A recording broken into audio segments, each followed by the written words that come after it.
চরণে আমার কোটি কোটি বন্দনা প্রণাম জানাই। মাগুরপুকুর কার্তিক মাসের সংক্রান্তির যে অনুষ্ঠান, সেই অনুষ্ঠান হচ্ছে মাগুরপুকুর জয় নিতাই মাতাজি গণের নাম হট্ট। সঙ্গীত পরিবেশন করছেন সুমন ভট্টাচার্য, সুনন্দা ভট্টাচার্য। কেন জানেন? কারণ অনেক জায়গা তো এমন রয়েছে যেখানে মেয়েদের কীর্তন করা চলে না। অনেক মন্দির আছে পৃথিবীতে যেখানে মেয়েরা চট করে কীর্তন করতে পারে না। যদিও সেই জিনিসগুলো আস্তে আস্তে ভেঙে যাচ্ছে, সময় আসছে, দিন যত উন্নত হচ্ছে তবে সেই সমস্ত বাধা নিষেধগুলো ধীরে ধীরে কমে যাচ্ছে। এবং তার সব থেকে বড় উদাহরণের মধ্যে একটি হলো আজকে আমি যেখানে গান করতে এসেছি। এই যে পুরো নামের আয়োজন, সমস্ত কিছুর পিছনে রয়েছেন এই সমস্ত মায়েরা। আমরা যখন এসে পৌঁছেছি ভেবেছিলাম এসেই একেবারে স্টেজে উঠে যাব, কিন্তু এই মায়েরা বললেন না না, একেবারে স্টেজে তোমাকে উঠতে দেওয়া হবে না, আগে তুমি ঘরে এসো, ঘরে এসে একটু জল খাবে, তারপরে তুমি উঠবে। মায়েরা ছাড়া তো এত আদর আর কেউ করেন না। সেজন্য মায়েরা যখন আজকে ডেকেছেন, আজকে মায়েদের ডাকায় আমি প্রাণ ধরে যতটুকু পারবো আপনাদের সামনে কীর্তন পরিবেশন করব। দয়া করে আপনারা নিজে কন্যা সহ মনে করে, আমার যদি কোথাও ভুল ত্রুটি হয় মনে করে দেবেন। আজকে প্রথমে যে অংশটি আমি গাইলাম, হেমশায় অতি গোরা সুমধুর হাসধরা জগজন নয়ন আনন্দ।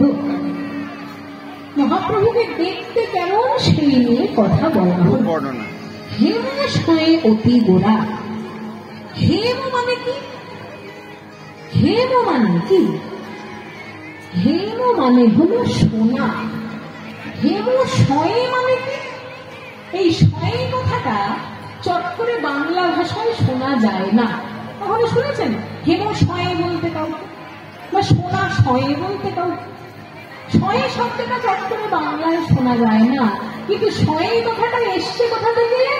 যখন হিন্দিতে আপনি কারোর সাথে কথা বলবেন তখন দেখবেন তারা বলে ইসসে জ্যাদা ইয়া উসসে কম। এই যে উসসে, এই সে শব্দটি থেকে বাংলায় শয়ে কথাটি এসেছে। সুতরাং শয়ে মানে হলো থেকেও, হেম শয়ে মানে হলো সোনার থেকেও অতি গোরা। মহাপ্রভুর গায়ের রংটি কেমন?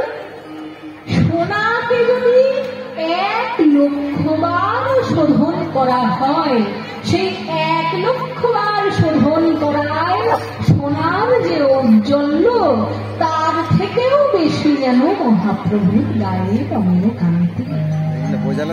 সেই মহাপ্রভু আমার হেমশয়ে অতি গোরা সুমধুর হাসধরা। তিনি আবার মিষ্টি মিষ্টি মুখে মিষ্টি মিষ্টি ভাবে হাসছেন, এবং তা দেখে জগজন নয়ন আনন্দ।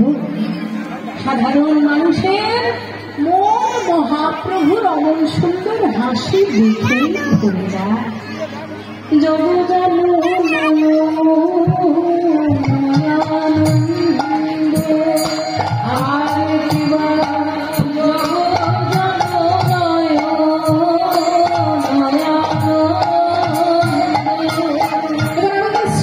বললাম গানের পর যে শ্লোকটি আমি বললাম সেটি হল শ্রী প্রবোধানন্দ সরস্বতী পাদের রচনা। তিনি বলছেন আনন্দ লীলাময় বিগ্রহায়, যে মহাপ্রভু কেমন, মহাপ্রভুকে যে আমরা পূজা করি, পূজা কেন করি তার জন্য এই শ্লোকটি লেখা। মহাপ্রভুকে পূজা করার অনেক কারণ রয়েছে, কিন্তু তার মধ্যে একটি বিশেষ কারণ এই শ্লোকটিতে লেখা রয়েছে। শেষে শুরুতে কি বলছে আগে আমরা শুনি। বললেন লীলাময় বিগ্রহায়। মহাপ্রভু হলেন আনন্দময় বিগ্রহ এবং লীলাময় বিগ্রহ। আনন্দ কাকে বলে? যে খুশি হওয়া, পরে দুঃখের কোনো কারণ বয়ে নিয়ে আসে না, তাকে বলা হয় আনন্দ। কিছু কিছু খুশি হওয়া কিন্তু পরে দুঃখের কারণ বয়ে নিয়ে আসতে পারে। যেমন যেমন যদি কোনো মানুষ মিষ্টি খেতে ভালোবাসে, সে মানুষ মিষ্টি খেতে ভালোবাসে তো সারা জীবন কাল ধরে মিষ্টি খেয়েছে, কিন্তু যেই কিছুদিন পরে প্রৌঢ় সময়ে আসবে, ওই সারা জীবনের মিষ্টি খাওয়া একেবারের মতো ঘুচে যাবে, ডায়াবেটিস হয়ে গেল। সুতরাং যে খুশি হওয়া পরে আপনার আনন্দের কারণ বয়ে নিয়ে আসে, সেটি আনন্দ। পরে দুঃখের কারণ বয়ে নিয়ে আসে, সেটি কখনো আনন্দ নয়, সেটিকে বলা হয় সুখ। কাজে সুখ এবং আনন্দের মধ্যে তফাৎ হলো এই যে সুখ পরে আপনার দুঃখের কারণ নিয়ে এলেও আসতে পারে, কিন্তু আনন্দ আপনাকে চিরজীবনের মতো আনন্দিতই রাখবে, দুঃখের কোনো লেশ মাত্র আসতে দেবে না। তাই মহাপ্রভু হলেন আনন্দময় বিগ্রহ এবং লীলাময় বিগ্রহ। লীলা কাকে বলে? একজন সাধারণ মানুষের জীবনে ঘটা ঘটনাদেরকে বলা হয় সাধারণ ঘটনা, কিন্তু ভগবানের জীবনে যা কিছু ঘটে সেই সমস্ত কিছুকে বলা হয় লীলা। কেন?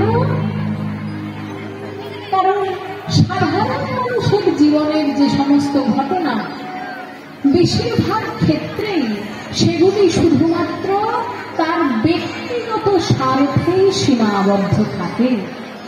কিন্তু কোনো মহাপুরুষ যদি কোনো কাজ করেন, সেই কাজ শুধু ব্যক্তিগত তার খুশির জন্য হয় না, সারা জগতের কল্যাণের জন্য হয়।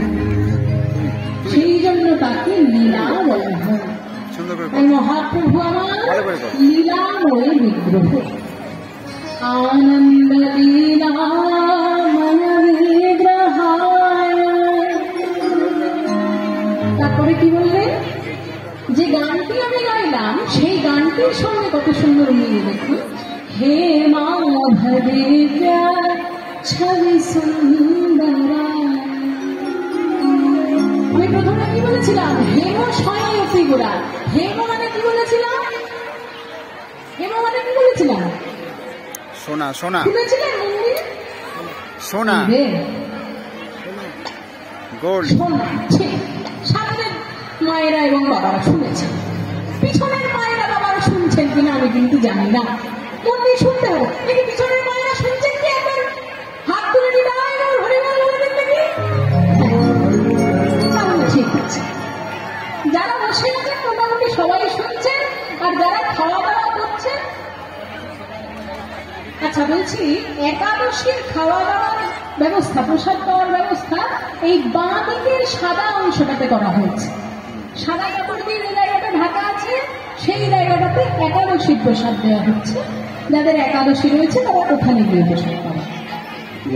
এবার যে সমস্ত মায়েরা এবং বাবারা খাওয়া দাওয়া করছেন, যারা খাওয়া দাওয়া করছেন তারা কি মন দিয়ে শুনছেন নাকি খাওয়া দাওয়া হচ্ছে? এবার সবাই বলেন নাকি যারা খাওয়া দাওয়া করছেন তাই বলবো। মানে কি হয়েছে বলতে?